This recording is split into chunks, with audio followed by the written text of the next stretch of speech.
Good morning, everyone.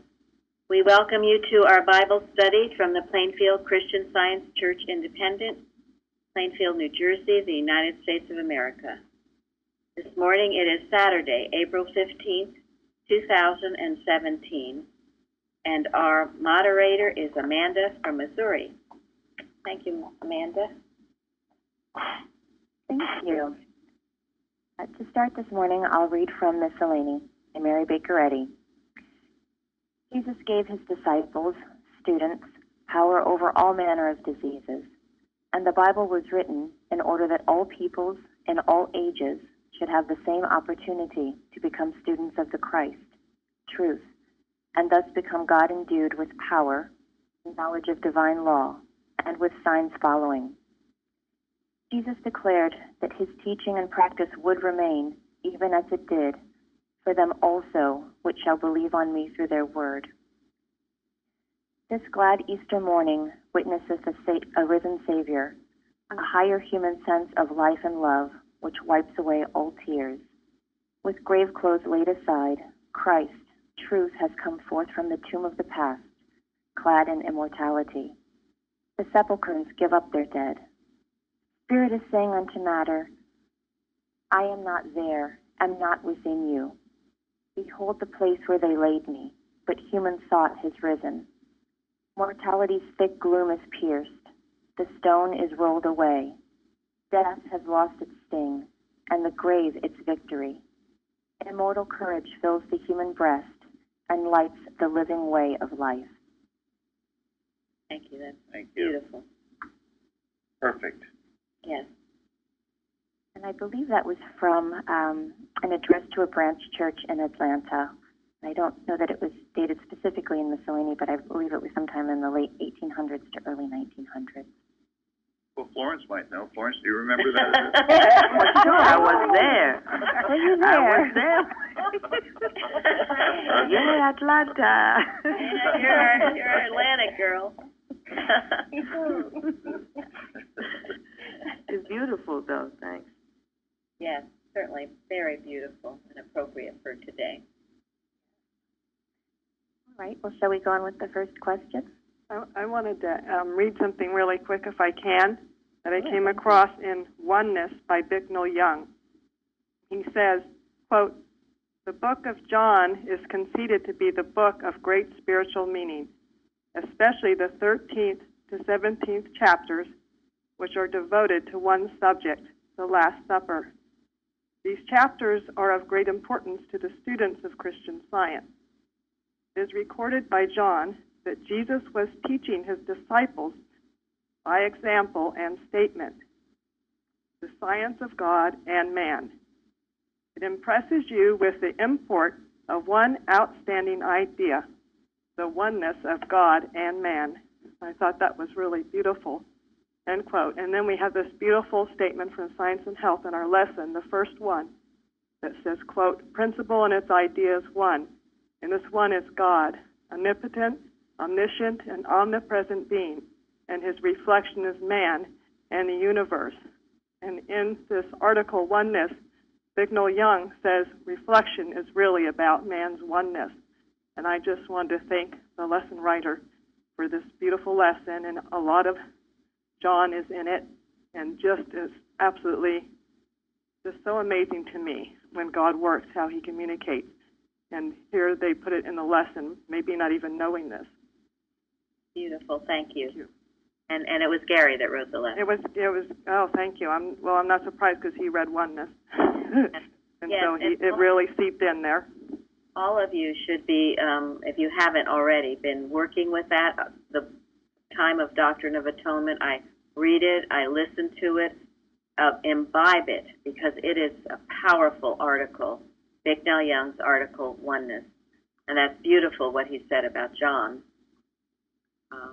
and helpful. So appropriate. What a treasure we have that John recorded quite extensively what happened that evening at that Last Supper.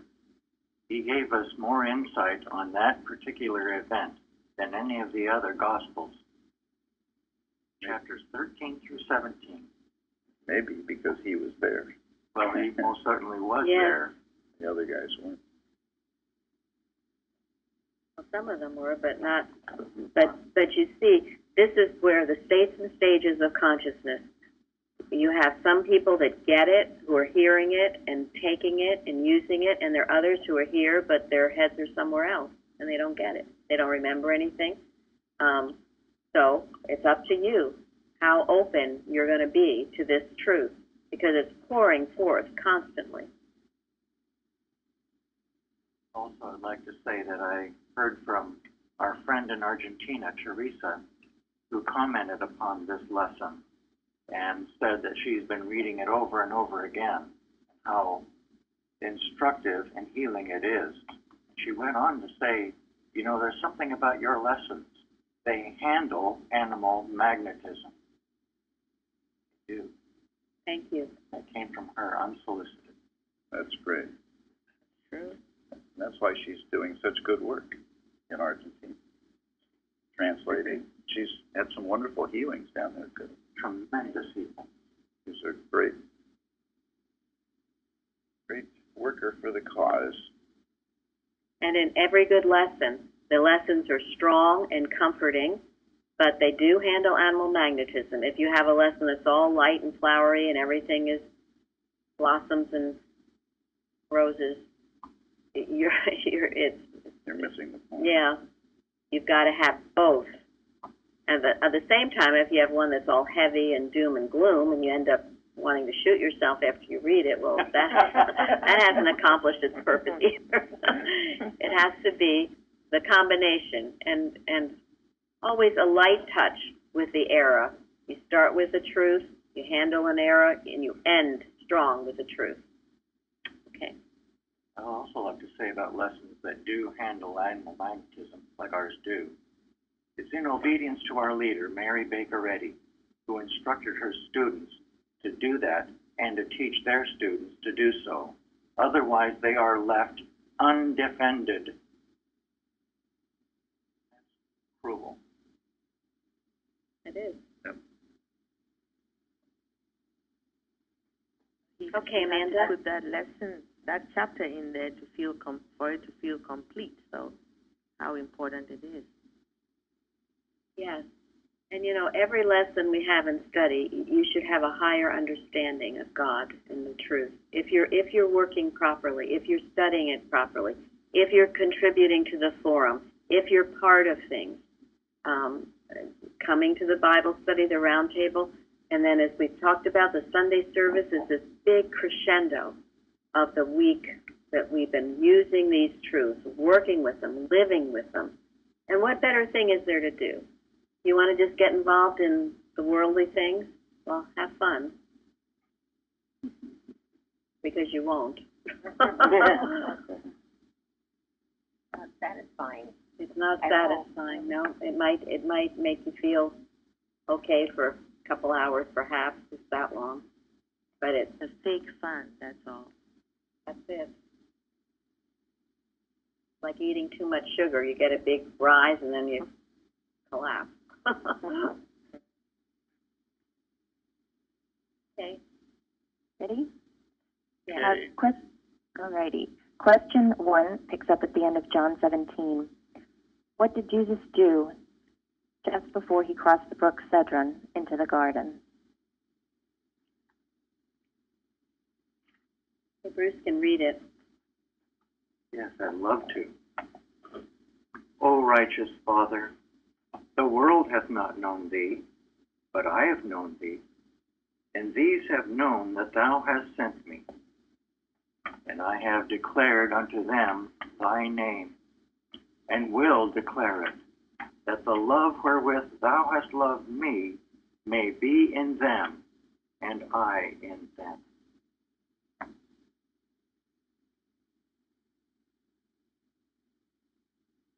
Well, in fact, the entire 17th chapter of John, beautiful, beautiful prayer. Jesus and God alone together. Jesus is thanking God for giving him life, thanking God giving him his disciples and asking God to give his disciples what he has given Jesus so that they can do as God directs. It's a beautiful chapter. I don't think I ever saw it before, as I did so clearly this week. And I'm going to go over it with you because nowhere in the Bible has there been such a clear explanation, if you will, of Jesus' prayer. And you look at the components of that prayer. He does start out praying for himself and knowing that God will glorify him and that he has obeyed God the best he can. But the majority of that prayer is what? For the disciples. Praying for his disciples. Yeah. Love of God, that they will feel it. And in number 20, just so you understand this, verse For all people who believe on him through their word. That's it. Neither pray I for these alone, but for them also which believe on me through their word. So who is that? Us, everyone. It is. Have you ever thought about that Jesus prayed for you, is praying for you? Have you ever considered that? Yes. Yes. Good. So if you're not happy with your practitioner, you've got a really good one in this chapter, okay? Better not complain about this one. You better not complain. If you're not receiving the blessings from it, honey, you are blind, deaf, and dumb.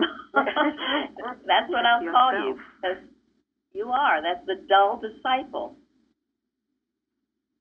So, let's see what he's saying to you. He's praying this. You think of the love. Here he's about to be crucified, and he's not thinking about himself. He doesn't care about himself. He's praying for everyone else. That in itself is a huge, huge example. I love that expression, get over yourself. Get out of your story. Those are two common expressions that are very pertinent. So he says, keep through thine own name those whom thou hast given me, that they may be one as we are. He's praying that you are kept safe in his love, and that you are at one, that you are at one with the Father, as Jesus was at one with the Father. Can you think of anything better? Realize the power in that statement?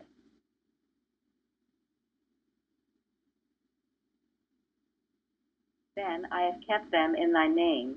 None is lost, except the son of perdition, talking about Judas. He kept them. No one is lost. So you're not lost. No one is lost. Christ has prayed that you are safe, one with the Father, and not lost. So don't tell me you're lost. I speak that they might have my joy fulfilled in themselves. Who's depressed? Who the hell is depressed? No one in truth. No one in truth, and you better not be either. I don't want to hear about it. If anybody is, well, here's the answer.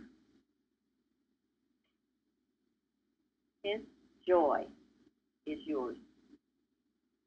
And Jesus had great joy. I have mentioned there's this one movie. Normally I don't like the Jesus movies, but one, and it's called The Gospel of John. And it portrays Jesus in a way that I love, because he is joyful.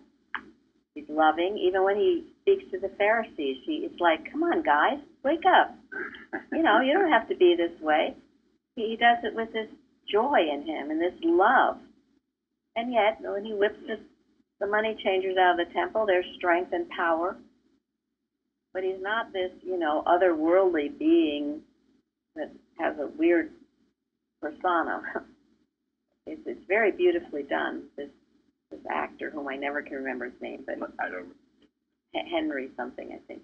Anyway, I love that movie too because I always feel watching it that he portrays like this, parent trying to get little kids in line. That's how he sort of, treated everybody just really loving. Like, come on, you can do it. yeah, very lovingly, firmly but lovingly, and with joy in his face and humor. He seemed very real. As I said, normally I don't care for that kind of a movie, but this person that portrayed it did a beautiful job. Okay. And we can appreciate something like that in science, knowing what we do know of the science, because he was being at one with God when he did all that. Yeah. Because that's how God is. God is love. God is good. All of us should be real and normal, not weird. That's why the portrayal of Mrs. Eddy is so important. She was a real normal person. We can tell she had a good sense of humor. This otherworldly, weird stuff is not science. No, and it's a reflection of the person describing what they don't understand. So then Jesus Christ says, I've given them thy word. We have his word. We read it and think about it. He also says how the world hated them. They hated him. And then he prays, not that not that God should take them out of the world, but thou shouldest keep them from evil. So he's praying this for you. Not that you be taken out of this world, not that you have an untimely croaking, but that you're kept from evil. The evil one that would try to whisper in your ear and tell you a bunch of garbage. Jesus is praying this for you. So if you don't accept it, you're not accepting the highest practitioner that ever existed. He can't help you. Nobody can. I'm just being real blunt today. Okay. That they are not of this world, even as I am not of this world. Okay, we are what? In the world, but not of it. And what does that mean? Not subject to the worldly influences that are going to pull you off from the straight and narrow path. Yes. But it also means you don't hide in your ivory tower and never come out. That was one thing in this movie, and we know it of Jesus Christ. He was everywhere, wasn't he? He was amongst the people. The weddings, he was here, he was there, he was amongst the people. He wasn't hiding in a cave somewhere. It's easy to say you love people when you're up in your bedroom, not talking to anybody. Why it's good to get out, rub elbows, co-elbow, Mrs. Eddy calls it. See if you really do love. You can see the child of God, even in the face of all seeming error. Because he's taught to bless always. So. Yes, everywhere you go, a blessing. And then the prayer, sanctify them through thy truth. Thy word is truth. And what does sanctify mean? Purify. Sacred. Yes. Purify, cleanse, make holy. He's praying that you are sanctified, purified, cleansed, and made holy. Accept these truths about yourself. Accept this prayer of Jesus. And then, thou hast sent them into the world, even so have I also sent them into the world. You are sent into the world. You have to go out and be a doer, not just a hearer on a receiver. You have to be a giver. And unless you give, you're not going to be happy because that's your purpose, to testify God and His glory. And then he says, Jesus says, I sanctify myself so that they may be sanctified through the truth. And he's speaking, I'm sure, of the experience he's about to go through, which will be further sanctifying him, cleansing him, making him more holy, going through that crucifixion without a word of complaint. And then neither pray I for these alone, but also for those which believe on me through their word, and that's all of us, and many others, that they all may be one, as thou, Father, art in me, and I in thee, that they may be one in us. Again, praying for oneness, but also praying oneness with each other. We're all one. We're all of the one mind. You know, this is an excellent prayer. You want to pray for the members of our church? Pray this. It will keep us in the one mind. It will keep us here working and joyful, not lost. And the glory which thou gavest me, I have given them, that they may be one, even as we are one. So, glory. We have that glory of God. It's given to us. Glory is not a depressing thing. It is not depressing. It's wonderful. It's not a boring thing. Thank you. It's not a ruddy thing. It's not a state of lack. Not missing out on anything. Glory is right up there. Doesn't get much better than glory. But it's the glory of having an inner peace, at peace with yourself, at peace with God, not at peace with the world, but at peace with God.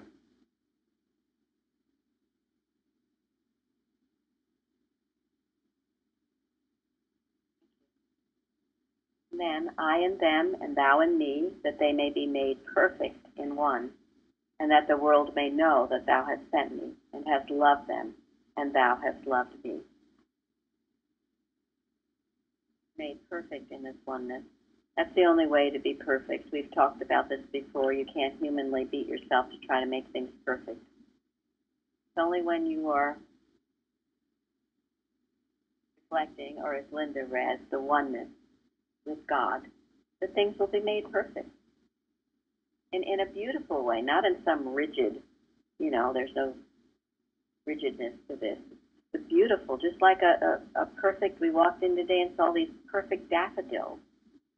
They're perfect. They're joyous, they're bright. Everything about them is perfect. They didn't stress and strain to be perfect, did they? They just blossomed. How we become perfect, one with the Father. That's a good analogy. Mrs. Eddy uses that. The flowers just open their arms to the sun, and they blossom. If we open our arms to God, we will blossom. We have to be willing to accept some rainy days. All work together for good to them that love God.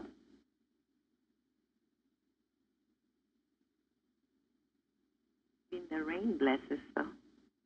Absolutely, the rain Exactly. blesses. Yes. Makes us grow. Exactly. Makes us grow. Makes us strong. Makes us fresh and new. That's why trials are proofs of God's care. And then that they may be with me, that they may behold my glory, which thou hast given me, for thou hast loved me. So he's saying that they may be with me, that they might see this glory, that they will see the resurrection. So we must see it too. We must not be the doubting Thomas. So we maybe weren't physically there. We can see it and feel it in our hearts and know that it was true. Jesus was raised from the dead after being in a tomb for 3 days after being nailed to the cross, coming out perfectly with all his functions working, everything perfect. Oneness with God, perfection. And then those last two that were read by Bruce. O righteous Father, the world has not known thee, but I have known thee, and these have known thee, that thou hast sent me. And I have declared unto them thy name, and will declare it, that the love wherewith thou hast loved me may be in them, and I in them. God's love in you. So, I don't want to hear any talk about I'm not loving or I don't know how to love. Bullshit. Excuse my French. God has prayed, Christ Jesus, has prayed that you have that love. That same love that was in Christ Jesus is in you. So any other, this other talk is excuses. Excuses. We hear them every day. There used to be a song about that.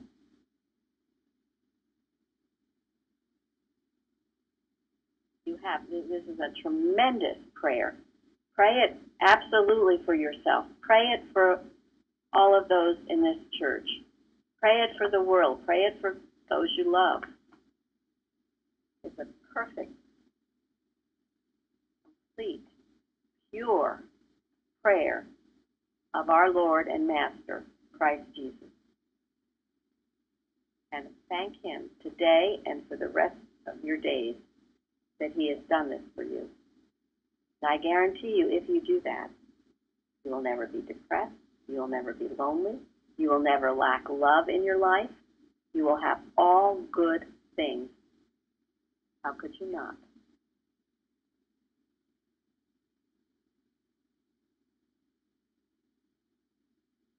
Okay, anyone else?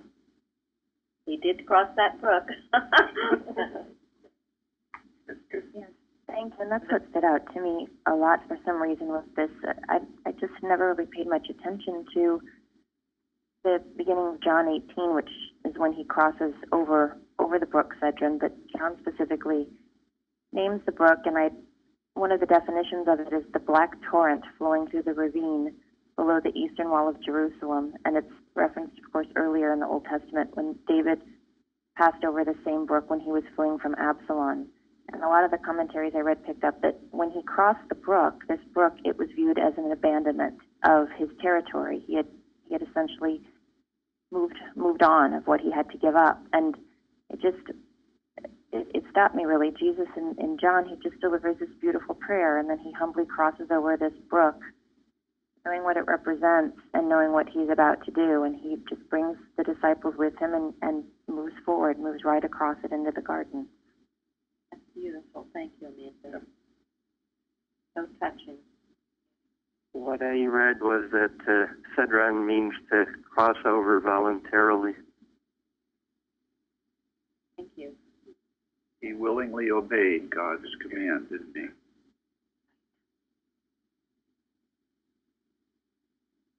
So with the power of God doing it all. None of us will ever be asked to do anything more what Jesus willingly did.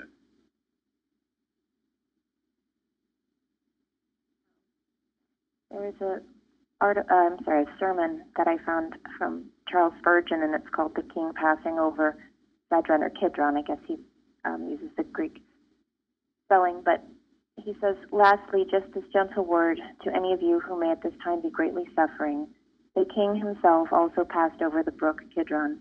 Dear brothers and sisters, we too must all pass over Kidron, but the prince's footsteps are all along the road. He leads us through no darker rooms than he went through before. Let us have courage then and go through too." So that's exactly what Gary was just saying. That is beautiful. Thank you, Amanda.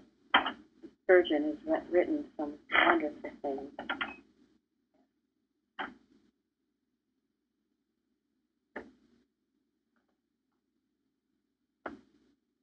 Anyone else have further comments on one, or shall we go on? Okay, On. sure. The second question is, what did Jesus do when the band of men came into the garden? And what was his response when asked about his identity?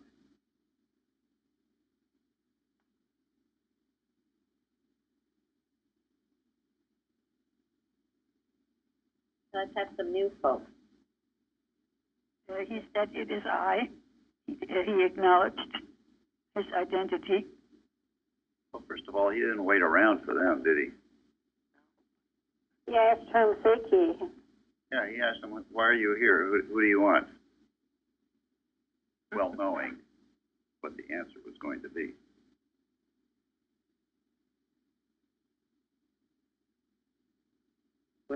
What I thought was interesting was that he actually had to do it twice. I found it interesting in that that these people all fell back. I'd never read that. I had never seen that before. I had never either. What is the meaning of that? Power.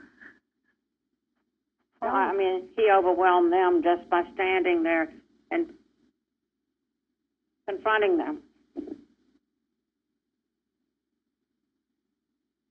Evil in front of truth. Went backward and fell to the ground. Yeah, they were there for not a holy purpose. It knocked them over, literally. If they had fallen forward on their knees in reverence toward him, that would have been a good thing. But they fell over from his power. He was a rebuke to the error that was in them. It overwhelmed them. It caused them to fall over, fall back. So then he had to ask them again, whom seek ye?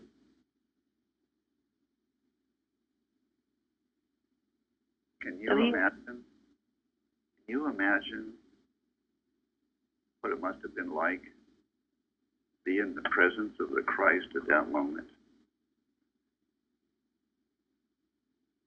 He had voluntarily crossed the brook.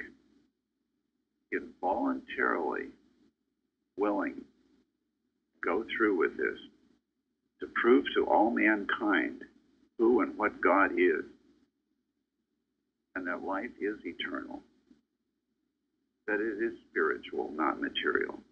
Here he was, willingly showing mankind God's great love for them.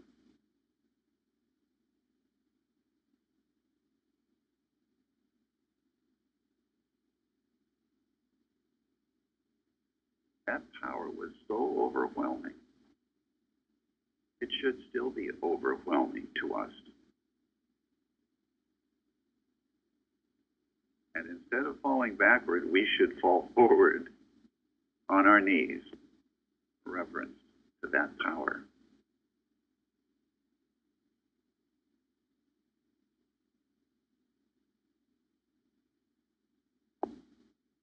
Be sure we're not coming to this gathering for the wrong purpose.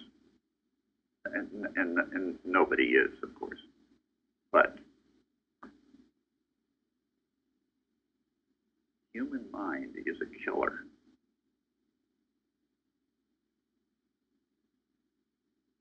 We should all be aware when the human mind tries to come in.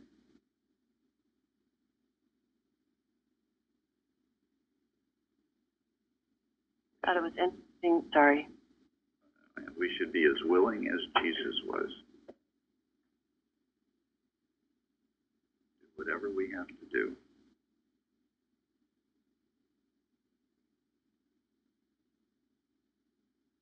Go ahead. Yeah. Elizabeth? They didn't know him. I mean, he had to.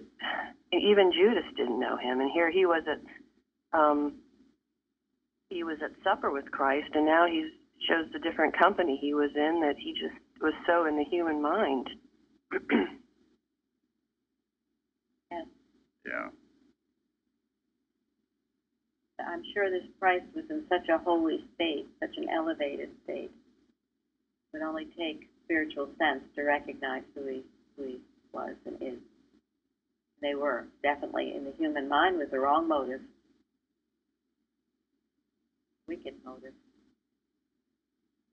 And also, he was at point in time in his mission when all power has been given to him. He has demonstrated almost everything that God has asked him to do, and except that one.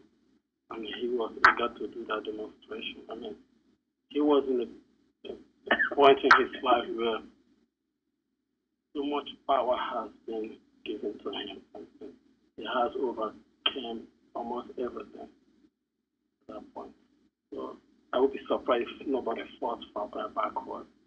Aside, like Mary said, unless if you come in God's spirit, that's the only thing that can make you withstand such power at that moment in time. There was no fear. He knew what God had for him to do, and there was no fear. And I thought that was a good example for us when we're going through something, as we've talked about. Never fear. I think it's interesting too that they feel that they found him. They went searching for him and found him, but it was all on his terms.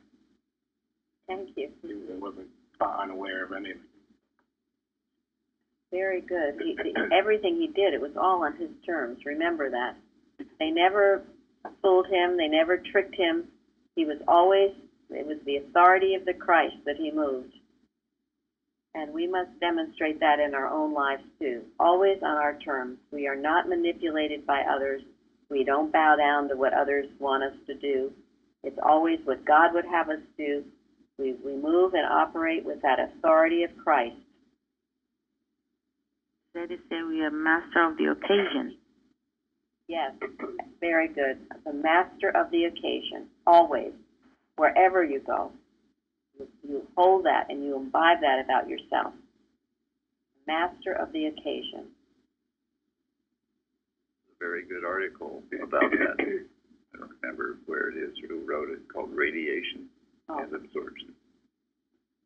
Yeah, that's on our website. I think Mrs. Betty probably wrote it, Radiation and Absorption. Yes, you go on radiating. You can go into the depths of hell if you have to, if you need to, but you can be master of the occasion when you go in with the authority of Christ. And sometimes you might have to go into a hospital, have to do various things. But you be that master with Christ. You don't go in some little weak mortal scared to death.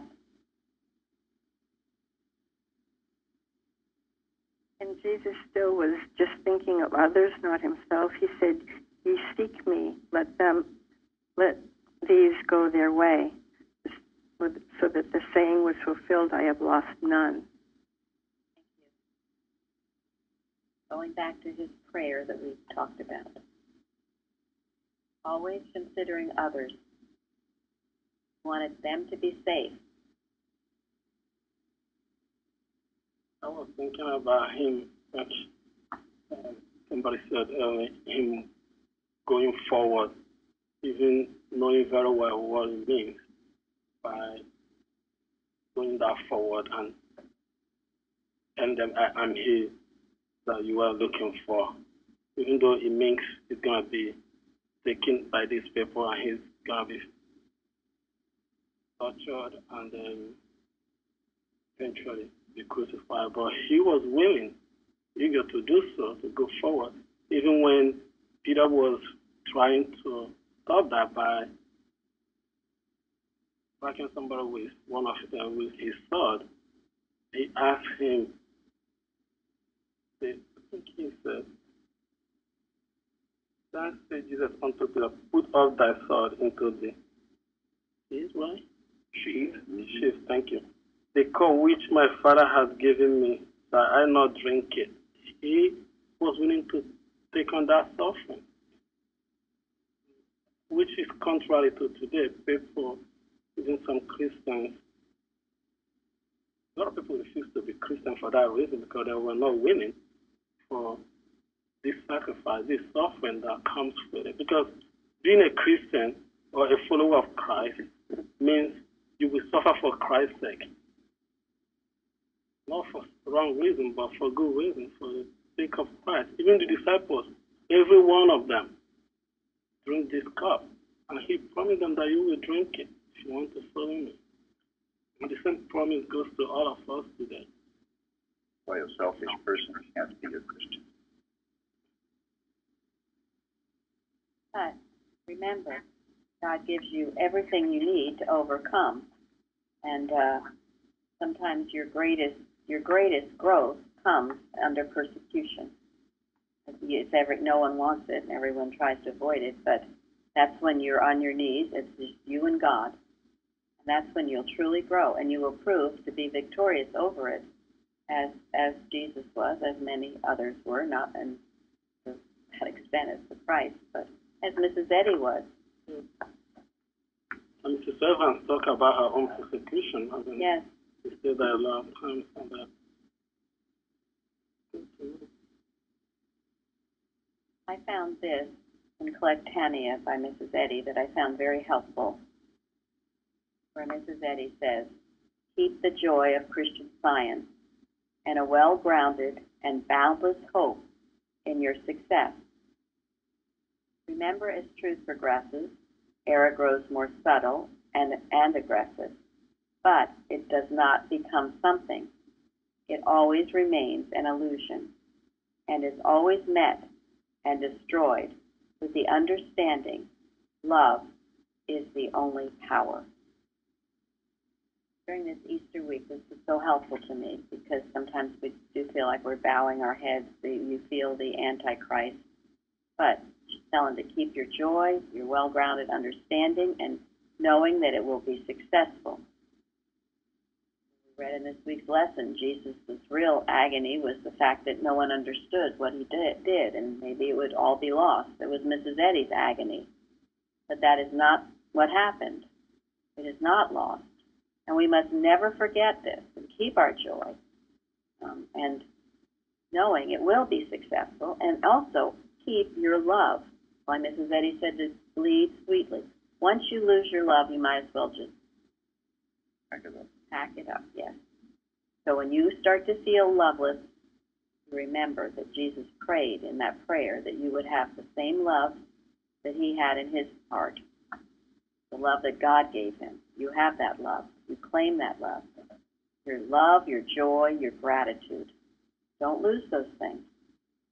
And if there seems to be malpractice going on, you understand it is not the truth. It's illusion, just as Jesus proved it by overcoming all of this. So we can too. You know, while you were talking, I was thinking about that too. Even being crucified on the cross, he was still praying for them, asking God to forgive them. The whole time. Who would do that? I mean, to pray for somebody who hung you up there for hours. But that's why, and that's the only reason, really, why he overcame it all. If he was up there mad as hell at everybody, well, it wouldn't have worked out too well. The same thing, that's the story of Mrs. Eddy, too. She continued to love. That story about Josephine Woodbury. She refused to hate. The story of Eustace. He refused to hate. The selfless love that received the Christ power, right? Yes. Receive the Christ power. That's what the article, Love Your Enemies, is all about. Yes. Refuse to hate, and you will have no enemies. Don't give them power. Jesus didn't give them power. So the movie we saw the other day about the Bible, I can't remember his name, but one of the guys who was being born alive, he prayed the same prayer of Christ. Say, God, open the eyes of the king. Mm-hmm. Look at what came after that. If he has prayed the other kind of prayer, maybe we won't have the Bible. That's very true. Yes, he prayed that prayer because he wanted his whole life was getting the Bible into English so everyone could read it. And he was burned at the stake for that. And Henry VIII did it. But he prayed, his last words on the stake was to open the eyes of the king. And a few months later, Henry VIII changed his mind, and the Bible was printed in English.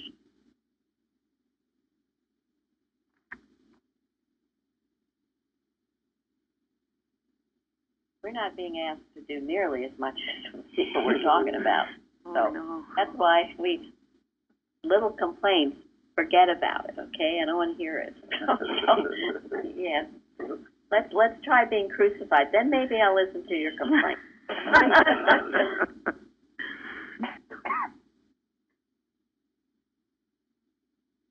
I remind myself of this, and Mrs. Eddy too, her sacrifice.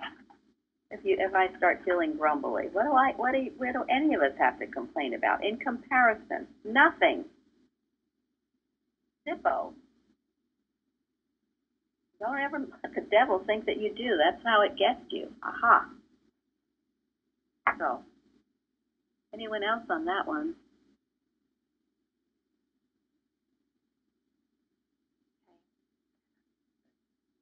Well, we'll move on to number 3, and we actually talked about it a little bit already, that the disciples did not recognize Jesus when he first stood on the shore. So we've shifted to John 21. Why not? And would you recognize him? Because they thought he was dead.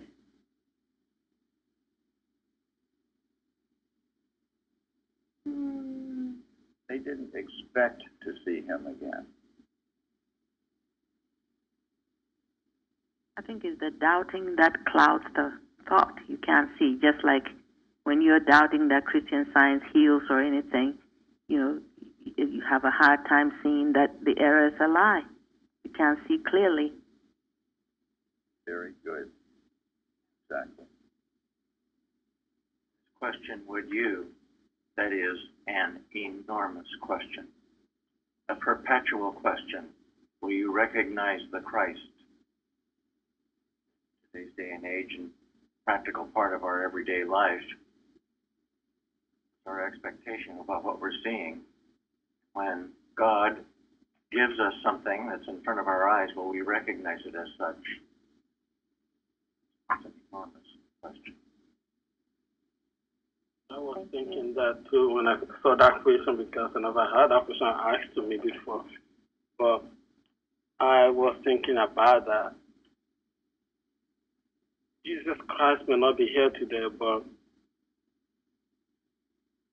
I think that can go if I recognize Christ in somebody, especially somebody of a statue of spiritual position, like having a practitioner in our church. If you can recognize that person, not seeing that person as a human person, but recognizing the Christ behind that person. I think that's what the question is all about. Yes, it's really a question of whether we individually are at one with God. Are you so at one with God that you recognized God working around you? That you recognize God working in others around you?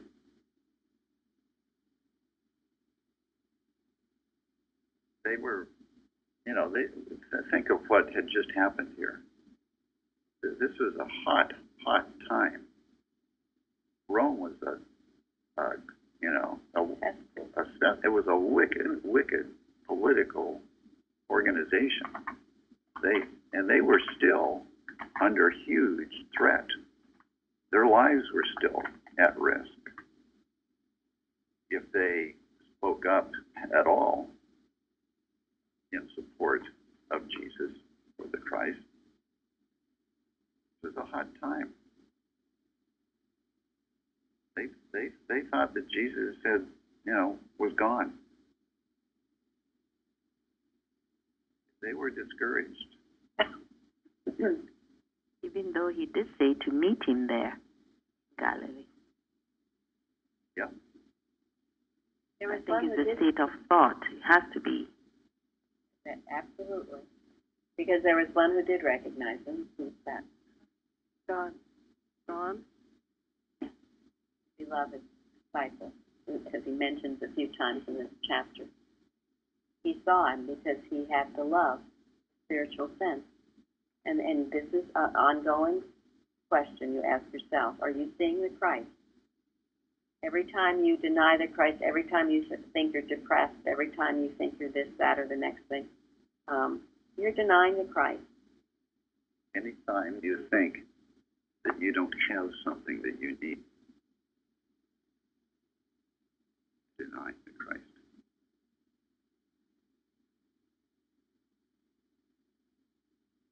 Refusing to see him. In other words, we are blocking our own view, right? Yep. Human dullness. And very often it's just plain laziness because you haven't worked hard enough to get out of it. And then, Mrs. Eddy says, then you try to take it from some other person who has worked to keep the joy, keep the fire burning within them, and you selfishly just want to seek it from them rather than make it for your own. You can do that for a while, perhaps, but it gets to be a point where you cannot. God won't allow it. You have to make your own fire. You have to keep your own joy. No one can do that for you. Not a practitioner, not even Christ Jesus himself. He said this prayer, and people are still willfully doing all kinds of things. So you're the one that makes yourself receptive to it or not. And you all have it in you to do.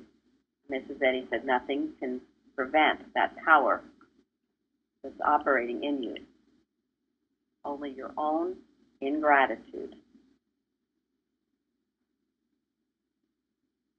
I used to find when I was working things out, and Mrs. Evans would tell me this, I'd be grumbling about things, and she would say next it would hit one of your children, and it did. So as I was grumbling, I was making things worse. And pretty soon, if you keep that, you really are going to have something to grumble about. You're just, in other words, not in truth are you, but you're just digging your hole deeper and deeper and deeper. And pretty soon, all these horrible things you've been thinking, you feel you've made the friend with the devil, and the devil seems to be all around you. Why go there? Stop it early on. Be so instant in truth, error is always too late. The lesson this week talks about constantly turning from the error and looking towards the imperishable things of God. Not just on occasion, but always.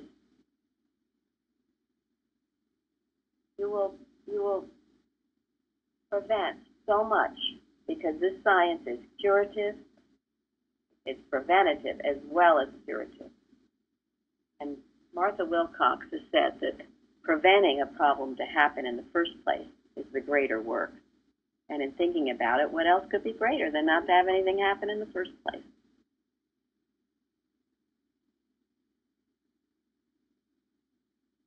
What fascinates me is that even though Christ said that we have to drink of his cup, in reality, when we are at one with him and with God, we are so protected that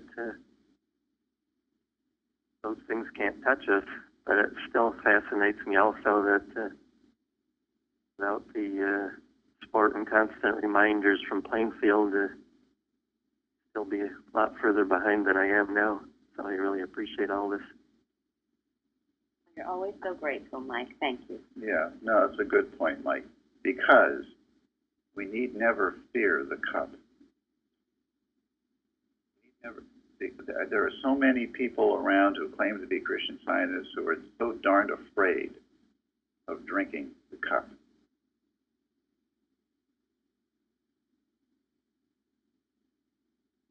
When life deals you a lemon, you make lemonade. You drink the cup. You walk through it. You don't hate. That is our We, citizen. Love, we also told, sorry, as the hymn says, love more for every hate and fear, no evil, No ill. no ill. yeah, I think we also told that, it's either the science or suffering. So why not just be obedient and do the science? And we may not have to do the suffering. That's right.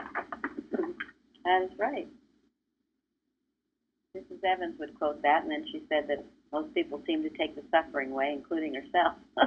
But we don't have to, especially as you grow in the science. But that doesn't mean your life's going to be problem-free, but you're able to meet it. And if I have to learn from suffering, I'm not going to be afraid of suffering. The whole idea of having problems to resolve, it's not a failure if you have problems to resolve. It's actually a failure, I think, if you think you're going through your life problem-free. Quite frankly, that's not reality. And if you're accomplishing these things for mankind, stuff's going to come to you. There's a difference between suffering for error and suffering for Christ. Thank you. That's Thank very you. true. And that's a big point, yes. You're suffering for error because you have been willfully disobeying God. Well, that's very different. And you will Absolutely suffer. right. Yeah, Because that's a good point. Thank you. The cup Christ was referring here was exactly what Jeremy just explained, because it wasn't about having to solve personal problem like personal problem that we brought ourselves. The problem is the same. The cup he was talking about is the cup that disciples will have to face for the sake of Christ. The cup which become the opposition of their mission. Right? Persecution. The persecution. From the Antichrist. Exactly. That's the cup he's talking about, which if you're Christians today, we are facing it because we see this opposition coming from everywhere. From government trying to restrict our religious rights. And it's our duty as Christians to stand against that. You see other religions like Islam, whatever name they call themselves, Catholic, Pope, the rest of them, they are the ones that we have to face because their mission is to stop the mission of Christ. If you call yourself a Christian, you have to stand up for that and defend it with your life, really. That's true, and some people are at this moment. We had a watch on it on Thursday. So, and this wickedness is neither person, place, or thing, but it is animal magnetism, wearing faces, calling it, it's organized belief. Organized belief without understanding. People are in bondage to false beliefs, and they have created a false world. They're in the Adam dream, and that's how we see it. That's how we dispel it. It's not the truth, and it's not people, but we cannot be blind, deaf, and dumb to it either, because that's how it, if you ignore it, it will have a heyday in belief. So this is why we watch, this is why we do the work we do, and we don't do it occasionally. We do it consistently, whether we feel like it or not, whether we have distractions or not, we stay that course.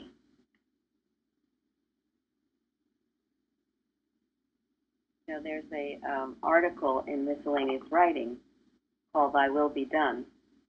It goes right along with what we're talking about. Maybe I'll read some of it tomorrow, but it's an excellent one to study because this is "Thy will be done." What did Christ say? Not my will, but thine. Even under such extreme conditions, he was ready. And persecution, that implies you've done nothing wrong, but you're being persecuted. You've done something wrong, yes, as Jeremy said, well then there is suffering until you repent and come out of it. But when you've done nothing wrong, and that's when the real temptation is to get angry, to get hateful, to get vengeful, vindictive. That's that is where the growth comes, because those are the things you can indulge in. That's a lot easier said than done. That's why you study, love your enemies, taking offense. As long as you remain loving, the malpractice cannot reach you. Only reaches you when you go down to its level. That's why people who are afraid of it don't understand this. You have to go down to its level, and then it'll find you. Stay above it. And even then, even if it does find you, again, it's a belief, because you're indulging in the human mind, and all of that, we learn in science, is not true. There's only the one mind. And in science, we learn to handle it as animal magnetism. That's our secret. Yes, personal. And we always talk, Mrs. Eddy's always saying, in science. Well, there's a difference. In science, I mean, you're in that divine mind. You're in the right mind. That's why she always says, in science this or in science that. That's the truth of our being, in science. Because out of science, life can be very confusing. It's a big mess. It is. Hopeless. Hopeless mess. Yes, it causes us. There's a sermon, one of Mrs. Eddy's sermonettes in the Red Book, where she addresses part of John 21, and in talking about what the disciples did, she talked about how they were dejected and they went back to their leaky boats in the dark abyss of waters, which I think when we lose our perspective, that kind of summarizes how you feel. You're in a leaky boat in the abyss of the water, and you can't see anything in front of your own face, much less the Christ. Yep, and that's how it feels. But that's when, and you feel it'll never end, that's when you have to keep fighting. I mean, Jeremy will say that, and all of us, we've been there. You feel like this is the way you've been, this is the way it'll always be, there's no hope. But there's a light at the end of the tunnel. Don't give up. Persistence wins the prize. What a joy it is to find there is hope, too. What a joy it is. Well, that's right, and we should never, ever forget. And he called to them from the shore, children, have you any meat? He called to them. It's so beautiful. and he had the fire, it was all set for him. In fact, it was cold, meaning that it had been burning for a while. I don't think he ever called them children before. I know, it's so beautiful how he loved them, call them children. That to me, I could weep in this studying for this Bible, because love them. That's how God calls us. Children. He wasn't mad at them. No, I know it. Like, hey, jerks, what are you doing? No, someone said, is what you're doing out there, is that working for you? I think it has a very deep sense of redeeming love, I just feel. In their own, not their own defense, but I mean, they have always been obedient to him. Even that time, even though they were not sure, of course, John knew it was him. When he told them to, they've been casting their nets almost, I'm sure they have cast nets almost every four square of the river, and nothing came out. When he told them to cast the net to the other side, he did not argue. I was thinking, how come they didn't tell him we have done that like a million times? But they just obeyed and did it. Oh, and that's a very important point. They obeyed. They didn't argue, they didn't question, they just did it. May I quickly say what Matthew Henry said about this? He said, Christ manifests himself to his people by doing that for them which none else can do. Yes. That's true. Only the Christ can take away the sins of the world.